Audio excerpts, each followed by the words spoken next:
Hello and shalom everyone. मैं sister ज्योति आप सभी को प्रभु क्रिस्त में एक बार फिर से आप सभी का सादर स्वागत करती हूँ, अभिनंदन करती हूँ परमेश्वर पिता के नाम से।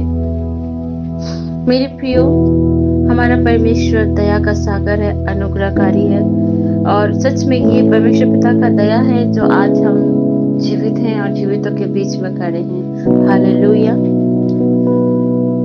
मेरे प्रियो, परमेश्वर की स्तुति हो, प्रभु की महिमा हो और मैं आशा करती हूँ कि मेरे सभी जितने भाई बहन मुझे सुनते हैं वो सब भी प्रभु में आनंदित होंगे और प्रभु ने आपकी स्तुति ली है, प्रभु आपके साथ है और इस महामारी में भी परमेश्वर ने आपके और आपके पूरे परिवार को बचाया है। हालेलुया, मैं ये विश्वास करती हूँ। मेरे प्रियो, परमेश्वर हमारा जीवित खुदा है और ये बड़ी ही प्रभु का दया बोले या अनुग्रह बोले या खुदा का रहम बोले, जो इतने बड़े अकाल, इतने बड़े महामारी, ऐसी विकट परिस्थितियां, दुखद घटनाओं के बावजूद भी आज अगर हम जीवित हैं तो सच में ये खुदावंद ताला का अनुग्रह है। मेरे प्रियो, वो परमेश्वर का उपकार है जो हमारे ऊपर है, हमारे परिवार के ऊपर है और हम सभी भाई बहनों के ऊपर है, जो अब तक परमेश्वर ने हमें और आपको संभाला है और इस संसार में जीवित रखा है। आमीन।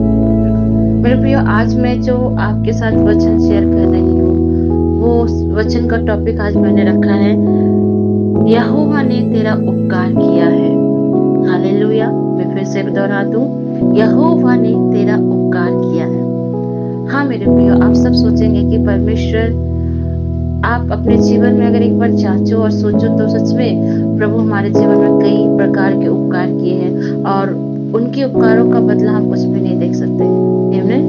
क्योंकि हमारा परमेश्वर महान है, उसी ने हमें और सारी सृष्टि की रचना की है और अब तक प्रभु ने अगर हमें संभाला है तो ये उसकी बड़ी दया है। हालेलुया। आइए हम वचन की ओर मनन करें। भजन संहिता 116 में लिखता है, 116 के 5 में 116 के 5 में इस प्रकार प्रभु लिखता है, 5, 6 और 7 को मैं पढ़ूंगी। यहोवा अनुग्रहकारी और धर्मी है और हमारा परमेश्वर दया करने वाला है। यहोवा भोलों की रक्षा करता है। जब मैं बलहीन हो गया था उसने मेरा उद्धार किया। हे मेरे प्राण, तू अपने विश्राम स्थान में लौट आ, क्योंकि यहोवा ने तेरा उपकार किया है। आमीन। मेरे प्रियो, परमेश्वर यहोवा का, प्रभु यीशु मसीह का धन्यवाद हर हाल में करें, क्योंकि वो हर हालात को जानता है और उसमें से वो निकालने भी जानता है। आमीन। आप सभी सोचिए, प्रभु का वचन क्या कहता है, यहोवा अनुग्रहकारी और धर्मी है और हमारा परमेश्वर दया करने वाला है। आमीन। मतलब करंट में, प्रेजेंट में प्रभु ये बात कह रहा है कि वो दया करने वाला परमेश्वर है। हालेलुया। परमेश्वर का ये अनुग्रह है और वो धर्मी है और हमारा परमेश्वर दया करने वाला है। हालेलुया। इस समय की परिस्थितियों को देखा जाए तो इन कठिन परिस्थितियों में प्रभु अनुग्रह का परमेश्वर है, दया का परमेश्वर, वो धर्मी है। मेरे प्रियो, हमारे गुनाह अगर कितनी भी बड़ी क्यों ना हो जाए, हमारे पाप कितने बड़े क्यों ना हो जाए, जब हम अपने पापों को, अपने गुनाहों को मान लेते हैं तो परमेश्वर का अनुग्रह और परमेश्वर की दया हमारे गुनाहों से बड़ी है। हालेलुया। तभी तो परमेश्वर ने हमारे गुनाहों को, हमारे पापों को अपने ऊपर उठाया। आप अगर सोचो तो यूहन्ना 3:16 कहता है कि परमेश्वर पिता ने इस संसार से इतनी मोहब्बत रखी कि अपने इकलौते पुत्र को उसने दे दिया। हालेलुया।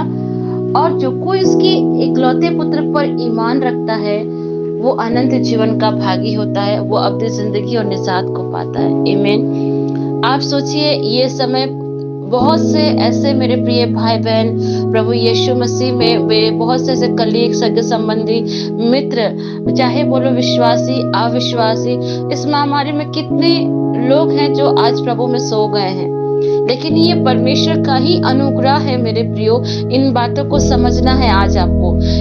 प्रभु का ही ये अनुग्रह है, प्रभु का ही ये दया है कि आज हम और आप जीवित हैं और परमेश्वर की महिमा कर रहे हैं, उसके पवित्र शास्त्र के वचनों को पढ़ पा रहे हैं और पवित्र आत्मा के द्वारा इन वचनों को हम समझ पाते हैं। हालेलुया।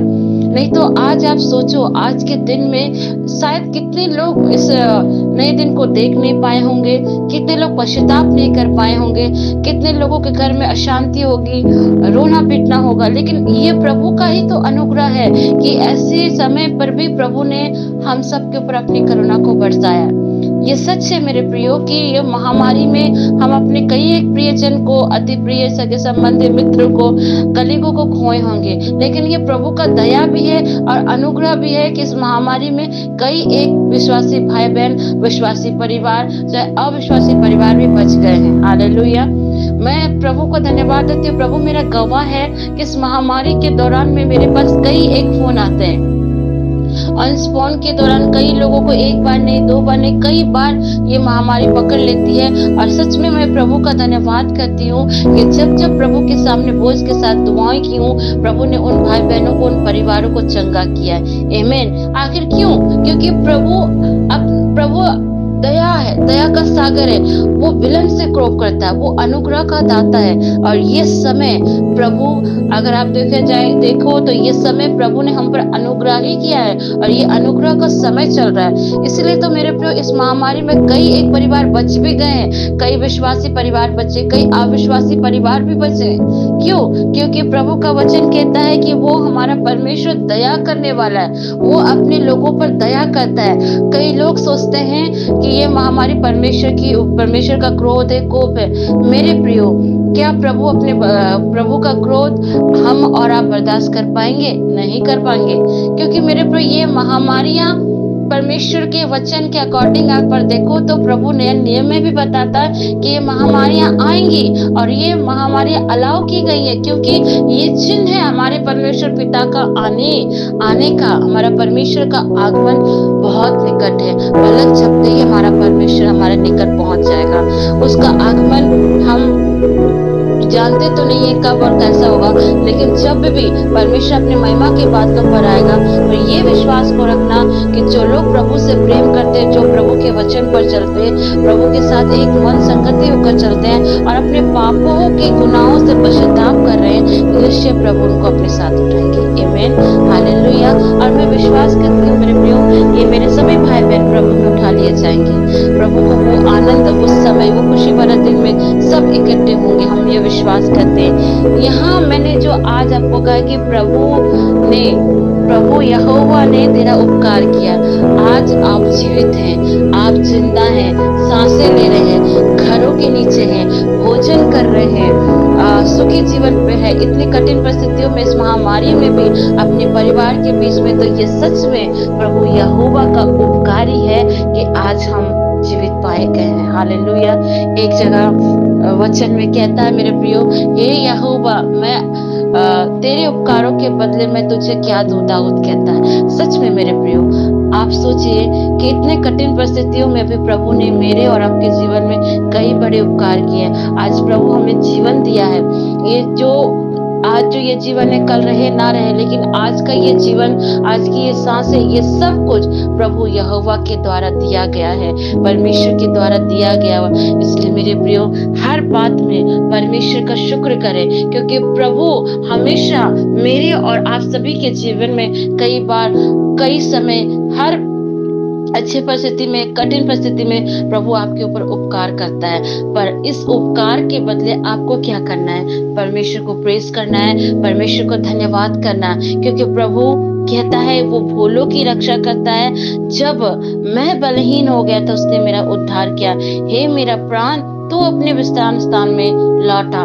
दाऊद कहता है मेरे प्रियो कि परमेश्वर भूलों की रक्षा करता है, परमेश्वर कमजोरों की रक्षा करता है, निर्बलों की रक्षा करता है ना।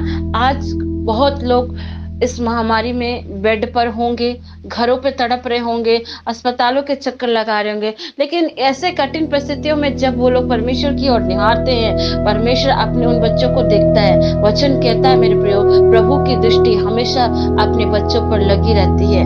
मेरे प्रियो, आज जो कठिन परिस्थिति है, आज जो हालात है, इन हालातों को देखकर ना घबराएं, बल्कि इन हालातों में भी परमेश्वर को धन्यवाद दें, क्योंकि प्रभु आपके ऊपर उपकार करता है। मेरे प्रियो, प्रभु हमारे जीवन में कई बार उपकार किए। मेरे जीवन में परमेश्वर ने कई बार उपकार किए। मैं एक छोटी सी ही गवाही आपको कहूँ, जब मेरा विवाह तय हुआ था, मेरे हाथ में कुछ भी नहीं था, लेकिन मैं सर्वशक्तिमान पर प्रार्थना कर रही थी, सर्वशक्तिमान से विश्वास के साथ उसे कह रहे थे, प्रभु आप जानते हैं मेरे पिता नहीं है, मेरी विधवा माँ है, मैं किस तरह से क्या करूं, मुझे कुछ समझ में नहीं आता, आप मेरी सहायता करें। मैं बराबर प्रार्थना करती थी प्रभु से मेरे विवाह के हर एक नीड को पूरा करने के लिए। आप विश्वास नहीं करोगे, परमेश्वर का एक वचन मेरे विवाह तक, मेरे मैरिज क्लास से लेकर विवाह तक प्रभु ने एक वचन से हमेशा मेरे से बात किया उस समय कि मैं तुझे ना तो छोड़ूंगा ना तो मैं तुझे धोखा दूंगा।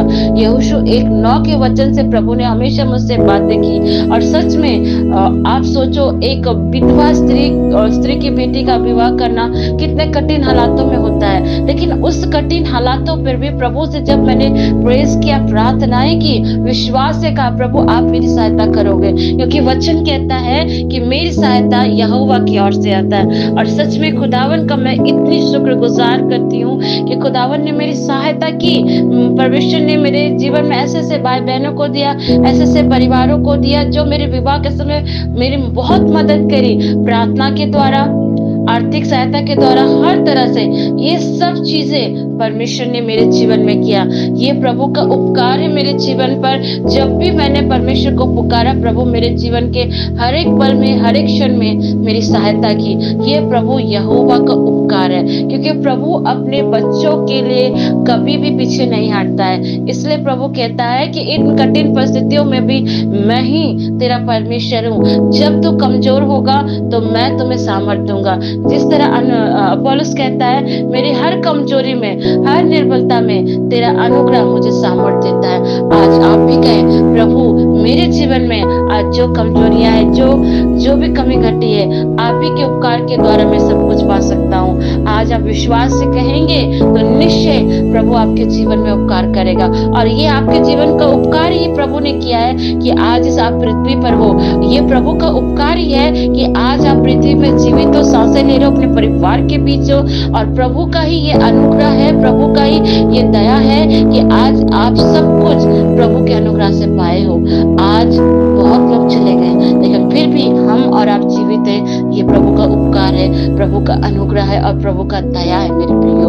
मेरे प्रियो दाऊद भी हर पल, हर क्षण में प्रभु का धन्यवाद करता था, क्योंकि दाऊद मात्र एक चरवाहा था। ऐसे कठिन परिस्थिति पर जब उसके पीछे राजा साउल पड़े थे, कई दुश्मन लोग पड़े थे, इवन कई बार तो वो अपने परिवार से, अपनी पत्नी को भी छोड़कर गुफाओं में, कंदराओं में छुपता था। लेकिन उस स्थिति में भी दाऊद परमेश्वर की स्तुति करता था, भजन गाता था, उसके उपकारों को याद करता था, क्योंकि उसको विश्वास था कि जो परमेश्वर मुझे चरवाहा से लेकर एक राजा बना सकता है, मेरा अभिषेक कर सकता है, वो मेरे लिए सब कुछ कर सकता है। आमीन। और हमेशा राजा दाऊद ने परमेश्वर को प्रेज किया, धन्यवाद दिया। और वो राजा दाऊद ने कहा कि प्रभु मैं तेरे उपकार के बदले तुझे क्या दूं। और वाकई परमेश्वर के उपकार के बदले हम और आप कुछ नहीं दे सकते, क्योंकि हमें इतनी हैसियत नहीं है कि सर्वशक्तिमान को हम कुछ दे पाए। पर हाँ, फिर भी परमेश्वर कहता है नए नियम में कि तुम हर बात में परमेश्वर को धन्यवाद करो। हालेलुया। मेरे प्रियो, आज सिस्टर ज्योति आपको एनकरेज करती इस वचन में। हो सकता है आप कठिन हालात में ही जा रहे हैं, कठिन वक्त में गुजर रहे हैं। हो सकता है आज आपका परिवार इस महामारी में अछूता ना होगा, आज आपके घर में एक टाइम का भोजन भी ना मिलता होगा। हो सकता है आपकी नौकरी चली गई है, हो सकता है आज आपके बच्चों का विवाह नहीं हो पा रहा है, हो सकता है आप निसंतान दंपति हो। लेकिन इन कठिन परिस्थितियों में परमेश्वर के किए गए उपकारों को याद कीजिए। जब आप पिछले जीवन में अपने किए गए उपकारों को याद करोगे, वही उपकार करने वाला परमेश्वर को याद करके आपके दिल से सिर्फ धन्यवाद निकलेगा, क्योंकि ऐसा कोई भी व्यक्ति नहीं है जिसके ऊपर परमेश्वर ने उपकार ना किया हो। आज इस पृथ्वी पे आप जन्म लिए हो, ये भी प्रभु का उपकार है मेरे प्रियो। आज आप भले चंगे हो, ये भी परमेश्वर का उपकार है आपके जीवन में। मेरे प्रियो, इन परिस्थितियों को देखकर मैं यही कहूंगी कि परमेश्वर को धन्यवाद देना शुरू करें, परमेश्वर की स्तुति करना शुरू करें। और सबसे ज्यादा ये समय अपने दिल में परमेश्वर से कहें कि प्रभु मुझे पश्चाताप का दिल दे, क्योंकि मेरे प्रियो परमेश्वर का आगमन बहुत निकट है। मैं आपको बता दूं, बुरे होंगे। अंत के दिन और भी कठिन होंगे। इस समय कई जगह पर आप देख रहे हैं तूफान आ